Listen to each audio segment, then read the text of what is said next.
Good afternoon, and welcome to another disastrous episode of Diatribes from the Voice of Doom. Now, here's your limpid and laconic host, Voice of Doom. Hello. Shawu Hao, Pangyamen. I was going to open with a little song, but then I decided, nah. Plenty of songs to be sung. But I was going to do a boring diatribe today because it's Saturday and I didn't plan much. I'm going to discuss what's currently the worldwide crisis. And it has to do with migration. It's a subject that is plaguing more than just what used to be the United States. Okay, let's see what we can find here on my crap. $100 million worth of wall parts are laying around in the southern region of the used to be states. $3 million a day is paid to contractors to not build the wall because they were contractors. That's why they call them contractors. They make contracts, and the contract is dissolved by one party, and the other party gets their money anyway. So that's great. Now, Texas is trying to figure out a way to use those pieces of wall. And, walls are, they constrict things, and then there becomes bottlenecks elsewhere. I mean, the wall is a stopgap. Unless you build a really good wall that stretches all across the border and it's electrified and there's no way they're getting over it. 26.4 million migrants to the European Union in the last, year or so. Refugee status is what they want. I looked up refugee. I think we all know it. I didn't want to write it all down. A refugee is someone who is fleeing their country because they're afraid of persecution. They're afraid of being killed for their beliefs or their ethnicity or whatever reason, or their political. So they're refugees, and in a way, everybody on the planet are refugees right now. And we should probably all be wandering around with knapsacks. But there's this thing going on in a place called Hutsnika. A village on the border of Belarus and Poland. And there's lots of people freezing their asses off with their kids on that particular border, and I don't understand what the end game is for anybody. There's Polish troops with guns, and there's barbed wire fences, and they're keeping those guys from coming in, and I don't see much difference geographically from where they're at from where they want to go. I don't see how a few hundreds and hundreds of people can just, storm a border. And okay, now we're in Poland. Now what? Oh, you made it over here. They welcome them with open arms. I mean, it seems like it's an uphill battle. And people will probably die, and it's going to be a humanitarian crisis. But that's happening everywhere. And how many people have already died, I have no idea. Because right after the fiasco of late August, I heard that there was plenty of refugees trying to make their ways to outer countries outside of Afghanistan, and they were being held back in the desert. And I don't know what became of them. I don't think a lot of people are going to be anxious to say what became of them. But the refugee is a worldwide phenomena, and it's really bad. And countries are going to go at each other, and whole blocks of countries are going to go, because the story with this Hutsnika is that somehow the Russians have prompted or it's the same thing as what's happening on our side. The Russians are sending refugees for whatever reason, and Belarus is compliant and complicit. And Belarus is under a guy named Lukashenko, and he's a dictator.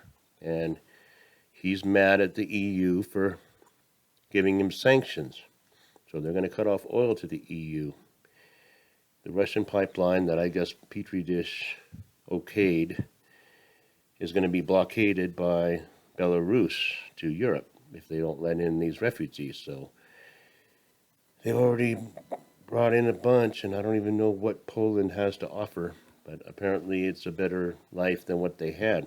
And they're regular families, and I don't know what their story is, but they're freezing, and they don't have food, and I don't know what they're doing. I don't know how they're going to make it. Natural gas pipeline being cut off by Lukashenko. He doesn't own the pipeline, but the pipeline goes through his country and he simply blocks it. So that's what it's come to. And it's very similar to what we have going on in the good old what used to be US of A. Only, there's a big group that's been held up in Mexico.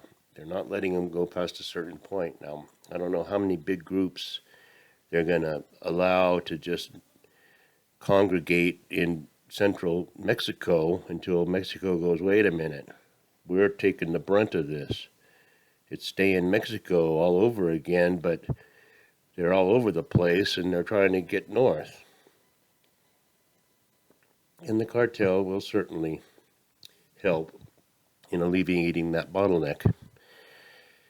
But once the 30,000 gets here, it's twice as much as the last group, and there's probably more people coming.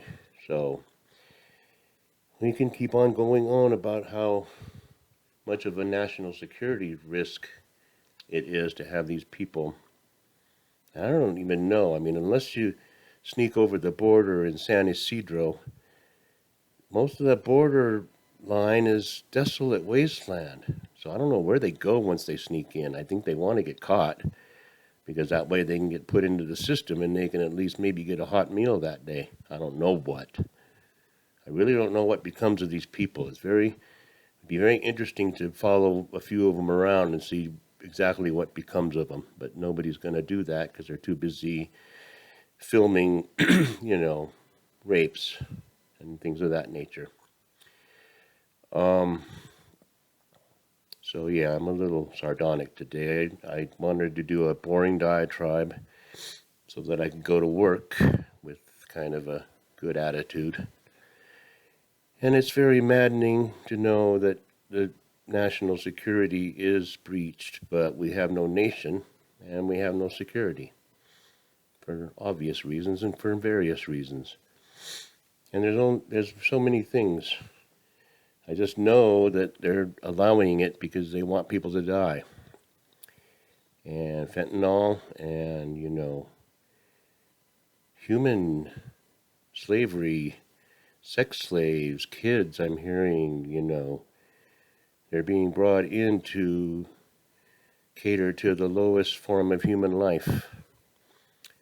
And it's not right. We gotta really cull people. We gotta have a long line, and each person, I don't know what, but make it so they don't want to come here in the first place for one thing, and maybe that'll be the end game: is make America distasteful and make America, what used to be America, make it a hellhole so that migrants don't want to come here. They'll rather stay in Costa Rica, which I would stay in Costa Rica. But migration problem is a major problem, and it's worldwide. It's all over the place. You wouldn't believe it. And all these other countries, Africa, don't even think about it. They're refugees. They're lucky to be refugees. Most of them are murdered because there's genocide going on. There's refugees from Myanmar because there's genocide going on. And there's refugees from China because there's genocide going on. But like I said, they can always come to America and become longshoremen for cheap.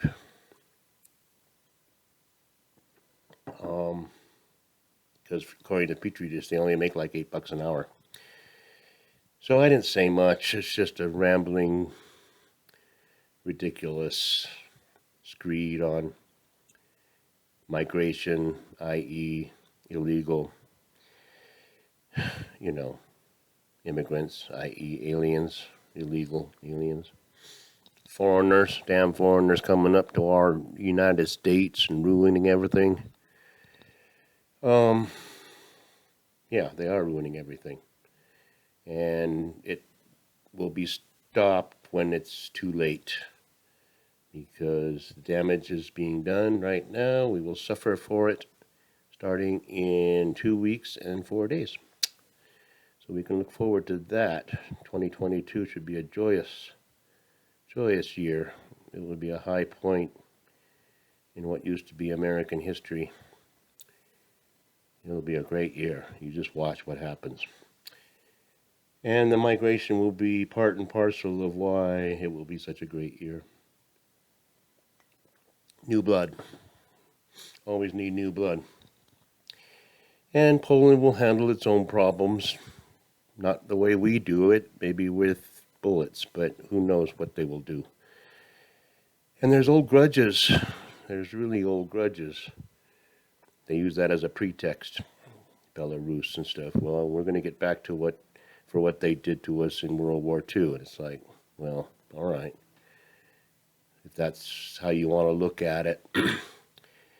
It's power grabs. It's all a political mishmash of bile. So I said nothing. I'm sorry. I apologize for being a rambling moron.